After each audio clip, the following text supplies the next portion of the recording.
అర్హత ఇచ్చే ఛాన్స్ కూడా ఆయన ఇవ్వలేదు. ఆయన ఒక్కడే సింగిల్ హ్యాండెడ్ గా మీటింగ్ నడిపించి ముందుకెళ్ళి 3 పవర్ సెంటర్ల కుటుంబంలో ఉన్నాయని అనుకోవాలా సార్ మనం? ఎస్ అండి. ఇప్పుడు కేటీఆర్ గారు, కవిత గారు ప్రస్తుత పరిస్థితి చూస్తే ఇప్పుడు కేసీఆర్ గారిని దేవుడిగా చూస్తుంది ఆవిడ. కేసీఆర్ గారి చుట్టూరు దెయ్యాలు ఉన్నాయంటున్నాయి. కేసీఆర్ గారి చుట్టూరు దెయ్యాలంటే ఎవరు? ఒక హరీష్ రావు గారు కానీ కేటీఆర్ గారు కానీ డైరెక్ట్ గా మనకి ఇక్కడ స్పష్టం అయిపోతుంది. అయితే ఇక్కడ ఎంజీ రావు గారు హరీష్ రావు గారిని ఉద్దేశించి ఆవిడ మాట్లాడితే డైరెక్ట్ గా హరీష్ రావు గారిని కౌంటర్ చేసేవారు.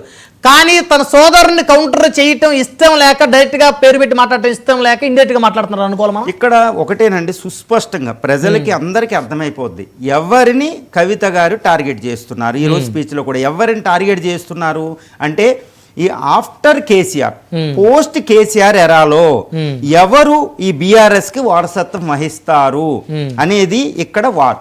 This is the war between the family members అన్నమాట. అంటే ఈ పార్టీలో బీఆర్ఎస్ పార్టీ ఒక అద్భుతమైన పార్టీ. బీఆర్ఎస్ కేసీఆర్ గారు ఒక ప్రాంతీయ పార్టీ కూడా కాదండి, ఒక ఉప ప్రాంతీయ పార్టీగా పెట్టి 25 సంవత్సరాల క్రితం పెట్టి వైఎస్ రాజశేఖర రెడ్డి, చంద్రబాబు నాయుడు అని ఒక అద్భుతమైన మధ్యలో ఢీకొని తెలంగాణ సాధించి 24 స్టేట్ సెపరేటిస్ట్ మూవ్మెంట్లు ఉంటే 24లో దీనికి స్టేట్ వుడ్ అని దీనికి సంపాదించాడంటే ఆయన ఎంతటి దీశాలో అర్థమవుతుంది.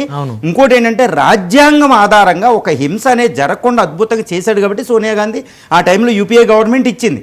అంత అద్భుతమైన పార్టీగా ఆయన తీర్చిదిద్ది 10 సంవత్సరాల పాటు ఆయన ఏకఛత్రాధిపత్యంగా తెలంగాణను ఒక అద్భుతమైన రీతి పెట్టారు. ఇప్పుడు కేసీఆర్ని దేవుడు అంటేనే ఒప్పుకుంటారు ప్రజలు, దెయ్యం అనగానే ఇంకా వాళ్ళని రిజెక్ట్ చేసేస్తారు. అందువల్ల ఏంటంటే ఆయన దేవుడిగానే చూస్తున్నారు. కానీ ఆవిడ నిజంగా ఆయన దేవుడిగా చూస్తే దేవుడి దగ్గరికి లేకెందుకు, కలవాలి కదా దేవుడి దగ్గరికి. రాజకీయ కోణం. ఎస్, ఇది ఒక డిప్లొమాటిక్గా ఆ లేఖ రిలీజ్ అవ్వడం అనేది ఎవరిది క్వశ్చను? వీళ్ళు రిలీజ్ చేశారా, ఎవరు రిలీజ్ చేశారా అనేది ఇప్పుడు ఇక్కడ ఇష్యూ కాదు. తండ్రి దగ్గరికి లేక వస్తే ఎవరు రిలీజ్ చేస్తారు? కుమారుడికి తెలిసి ఉంటుంది కదా సార్, పర్సనల్ కుటుంబ సభ్యులే కదా రిలీజ్ చేసేది. ఎస్ అండి. ఇప్పుడు లేఖ అనేది రాయడమే పెద్ద తప్పు తండ్రికి. ఆ తండ్రికి నిజంగా నేను చెప్తున్నా, ఒక కేసీఆర్ గారికి చాలా ప్రేమానురాగాలు. ఆయన కూడా ఒక తండ్రే కదా, కూతురు అంటేనే అభిమానం. అందుకనే తెలంగాణ సంస్కృతి అనే ఒక అద్భుతమైన బ్రాంచ్ని కూతురు చేత ఆయన పెట్టించాడు. జాగృతి అని తెలంగాణ సంస్కృతి. తెలంగాణ మూమెంట్ లో తెలంగాణ సాధనలో జాగృతి తెలంగాణ సంస్కృతే ప్రధాన ఐడెంటిటీ. అంతటి సంస్కృతి అని ఒక అత్యున్నతమైన దానికి ఆయన ఇచ్చేశాడు. ఇక్కడ ఏంటంటే ఇప్పుడు కోల్వార్ జరుగుతుందండి. కోల్వార్ ఎవరి మధ్య జరుగుతుంది? హరీష్ రావు గారు, కేటీఆర్ గారు, ఈవిడి. ఇప్పుడు కేసీఆర్ గారు వాళ్ళ మధ్యలో ఎటువంటి విచక్షణ అనేది వివక్షత చూపలేదు. మీ కెపాసిటీ మీరు ప్రూవ్ చేసుకోమని అందరికీ ఆయన అవకాశం ఇచ్చారు. అందరికీ మినిస్టర్లు ఇచ్చారు, ఎంపీలు ఇచ్చారు, ఎమ్మెల్యేలు అక్కడ పంపారు, వాళ్ళకు ఒక జాగృతి ఇచ్చారు, కేటీఆర్ అందరికీ ఇచ్చారు. ఇప్పుడు హరీష్ రావు గారికి ఒక ఐడెంటిటీ ఉందంటే this is because of the KCR. KTR గా ఒక ఐడెంటిటీ ఉందంటే this is because of the KTR. Kavitha గారికి ఐడెంటిటీ ఉందంటే this is because of purely KCR. వీళ్ళకు ఎవరికి వివక్ష లేకుండా ఇచ్చారు, ఎవరి బ్రాంచ్ వాళ్ళు ఉన్నారు.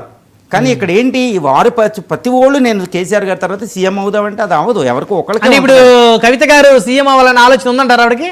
ఎస్ అండి. ఇప్పుడు కేసీఆర్ గారి తర్వాత ఇప్పుడు బీఆర్ఎస్ పార్టీ అధినేత అంటే సీఎం అంటే అత్యున్నతమైన పోస్ట్ అనే టార్గెట్ తోనే వాళ్ళు పని చేస్తున్నారని అది అర్థమవుతుంది. కానీ ఇక్కడ కేటీఆర్ గారి కెపాసిటీ ఏంటి, హరీష్ రావు గారి కెపాసిటీ ఏంటి, వీవిడి కెపాసిటీ ఏంటి, బీఆర్ఎస్ పార్టీని మళ్ళీ అదే కేసీఆర్ గారు నడిపించినంత శక్తివంతంగా మళ్ళీ వీళ్ళు ఎవరు నడిపిస్తారు? వాళ్ళకే ఇస్తారు. ఇప్పుడు ఎవరు ఈ తెలంగాణ అభివృద్ధికి తెలంగాణ వర్కింగ్ ప్రెసిడెంట్ గా కేటీఆర్ గారు ఉన్నారు కదా సార్, మరి అంతేనండి. ఇప్పుడు ఎవరు ముందు ఉంటది అనేది అది కేసీఆర్ గారి